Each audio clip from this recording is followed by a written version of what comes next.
53-54 বছরে আমাদের দেশে ইসলামের পক্ষে ওলামায়ে কেরামদের আজকে তাদের পক্ষে যে মাঠ তৈরি হয়েছে, এই মাঠ কিন্তু আগে 53 বছরে আমরা দেখি নাই।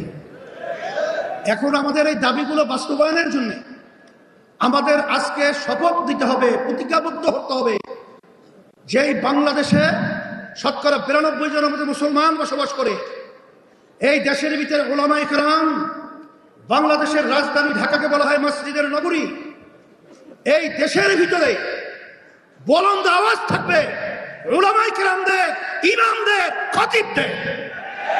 এই দেশের মধ্যে আর নাস্তিকতা এবং যারা নাকি বিশেষ করে ফ্যাসিস্ট, খুনি, চাঁদাবাজ, এদের দৌরাত্ম বাংলা জমিনের শেষ।